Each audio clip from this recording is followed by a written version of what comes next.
So we're going to start our foreclosure tour of America for 2023. Welcome to Housing Bubble 2.0 News of the Week, or as I like to call it, another episode of As the Housing Market Turns. Randy here putting the realism back in real estate. Hope you're doing well. This is the second week of May. I thought it was appropriate to do this, the reason being because we're seeing an increase in foreclosure filings and foreclosure auctions. We're seeing housing market changing. We're seeing various locations across the U.S.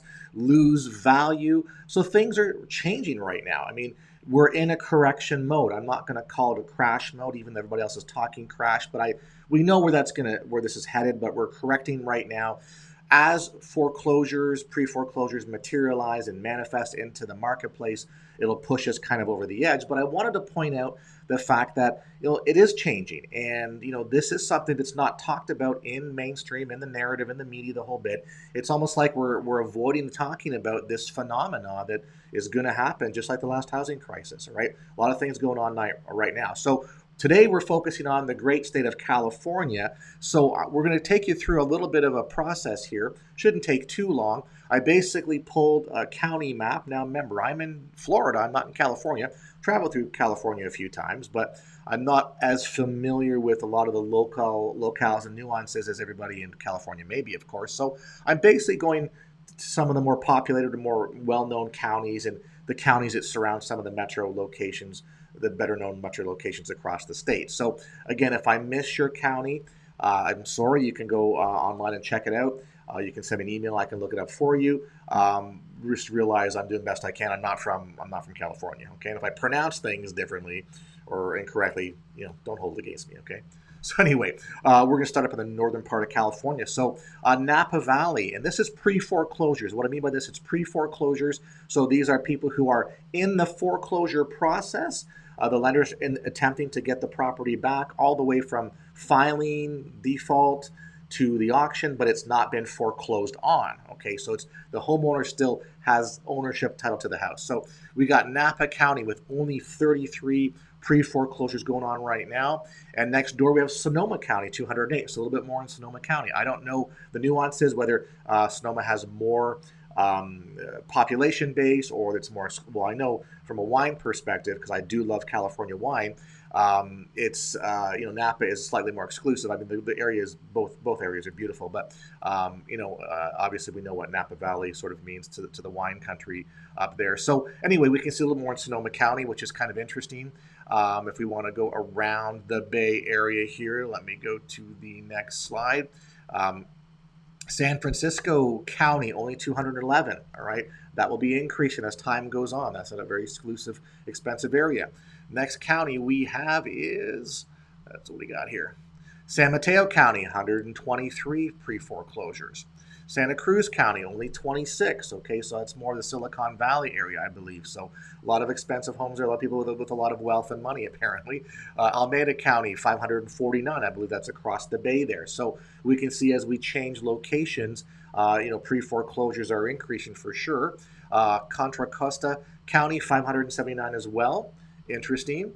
And by the way, folks, if you appreciate the information that I provide and the stats that I like to look up and let everybody know what's going on in the housing industry, if you could hit that subscribe button, I'd really appreciate that as well. So thank you very much. And if you are a current subscriber, please do me the honor again and hitting that subscribe button again. Do the bell notification because I lose subscribers every day. If you look at my subscriber account, just maintaining subscribers. I'm putting on as I'm putting off, or it dips here and there. So who knows what's going on behind the scenes? Well, we actually do know, but we can't really talk about it here. But anyway, if you could just resubscribe, that'd help me out. Thank you so much. Okay, Santa Clara County, 399 pre-foreclosures. Sacramento County, 634. So like the last housing crisis, that whole area around Sacramento and Stockton, etc., really took a big hit with respect to pre-foreclosures and foreclosure sales, auctions, etc. So not surprising that area has a bit more with respect to the pre-foreclosures. What's next here? Let me take a quick look. Move it along here. Sometimes it slows down as we are chatting. It's the I/O going on here of my computer. San Joaquin County, 410. We have Fresno County, a little bit farther down the state here, 438. And next up we have, by the way, guys, another little side note here. Basically, top methods to earn income and build wealth and buy a house, the next housing correction and crash, which is happening right now. There's a whole bunch of things, so you can pause the video and look at it. There's my contact information. I'm offering these programs right now. Basically, everything I talk about here, I do in real estate life. So I'm very familiar with this whole process. So reach out to me if you're interested in figuring out what to do in this next little phase of real estate. Kern County, which I believe is where Bakersfield is, 597. Now, the whole Fresno, Kern County area, I don't know kind of Bakersfield. I don't know what goes on there. It's a larger city, clearly. I don't know what happens in the county. Is it a farming community? Is it just land, like at the Valley area? I don't really know what goes on. So again, but what we see is that there's more pre-foreclosures in that location. Now we get down a little closer to the SoCal, which is Riverside County. We're up to 1,818 pre-foreclosures. We have San Bernardino County, 1,418. Just FYI, things like Monterey County, San Luis Obispo, whatever it's called, Santa Barbara County, they're, I think, a little more higher end, a little more exclusive, a little more home values there. Those counties are running around 100 or so plus or minus for their pre-foreclosures. And one thing I do want to speak about is when we look at these numbers, you may go, well, that's not very many. Well, it's growing, number one. And number two, most data service providers and companies don't actually show 100% true data. Not that I'm knocking any of these data providers, including the person that, this group here that I'm actually associated with. So if you wanted to check out what I'm looking at, you can go to gethousingdata.com. That's my affiliate link, and check out what's going on that site. But the point I'm trying to make is that some of the stuff is difficult, and if you have older vintage foreclosures that are sitting around doing nothing, they're sort of stuck in process. They get dropped off by these data companies, all right? So the data companies are only picking up sort of more recent, foreclosure filings, more recent list pendants, and if they don't see activity, sometimes they drop off the older ones. We deal with a lot of people who are in their homes from back in the last housing crisis, but they appear nowhere on any data service or any data feed. So there is, and that's part of the thing too. So when you look at the statistics that we talk about in mainstream media, there is way more pre-foreclosures and people not paying their mortgage than is talked about, discussed, and all the, when I go do the data, stuff about Adam Data Solutions, what they're doing, they're giving us what they see. They're not going back, or sometimes it's difficult to go back and pick off data from way back in the day. So again, long story, long explanation, but realize that what you see here is not really what's going on behind the scenes. There's a heck of a lot more, and I can attest to that because I see it every single day. All right, Ventura County, 281 pre-foreclosures. Orange County, we're getting up there, 981. I mean, I've been to that area a number of times. A great area. Orange County, a lot of exclusive homes there, but we're still seeing, cracks in the housing market. Next one is what we got up here. Let me go to the next one here. San Diego County, look, 1,079. I mean, you got a lot of nice locations, a lot of nice homes in San Diego County. And one thing I do want to point out here is that, the housing narrative sort of goes down the path of, well, you know what, there shouldn't be foreclosures. And why shouldn't there be foreclosures? Well, because there's equity and homeowners have equity. So if homeowners have equity, they should just sell, pay off their mortgage, and walk away with money in their jeans, and off they go. That's the concept. So, I look at that concept going, that's kind of a flippant way of saying what people should do with their homes. But number one, and number two is the fact that, equity is not cash flow. People tend to be in pre-foreclosure situations because they're in a cash flow crisis for a various reason. Could it be illness? Could it be divorce? Could it be loss of job? Could it be a number of different things that are going on in their lives? They're in a cash flow crisis, so they can't pay their mortgage, thus they're behind. Technically, they could still have equity. In California, they could have a lot of equity. But every month you don't pay your mortgage, you're chipping away at that equity. That's number one. Number two, well, when a buyer comes to buy the property, well, you're not going to get fair market value or premium price for these type of homes, because if they're having a cash flow crisis, then guess what? Chances are they've not bought the new roof. They've not have the upkeep with the house. They don't have the most recent air conditioners that are required, or the bathrooms and the kitchens and all the amenities that people want. So when you take a look at, well, gee, the house is worth X, all fixed up. Well, we got to get it there, and these homeowners don't have the money to fix it up to sell. So it's a bit of a catch-22. So therefore, this implied equity, when you actually say, well, okay, sell it, closing cost commissions, okay, we're going to nickel and dime you because you don't have all the upgrades and there's repair issues, whatever, that equity becomes much smaller, all right? And sometimes the numbers don't work and you have to go do a short sale. So my point, though, is that, especially I'm just saying California, because California is equity rich, but you're going to find the longer people wait to sell, they're not going to have the equity that they think they have in their property. And that's some of the narrative and the discussion points people are trying to make, saying sell it, all this equity doesn't really work in a lot of people's situations. So please, I just want to make sure we stress that. Okay, and finally, the last county here, LA County, 4,537 pre-foreclosures that I pulled today. All right, so that's a lot. So, I can't find a home.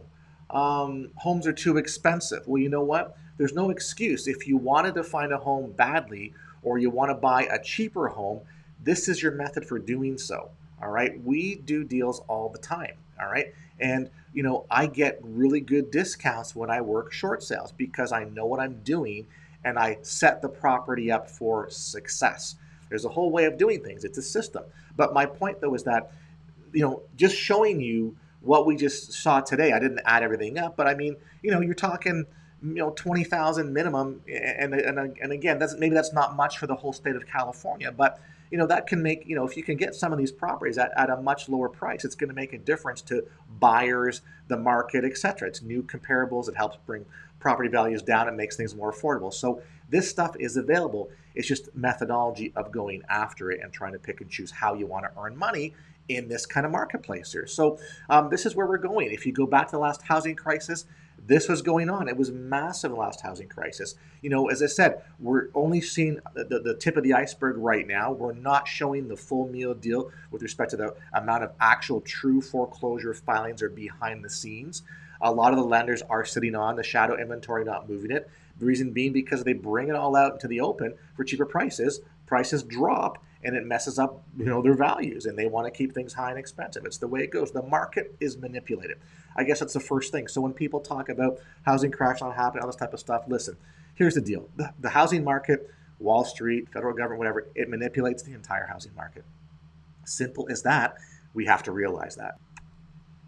So I guess the sooner we accept that, the better off we're going to be. You can't fight the power and fight the man.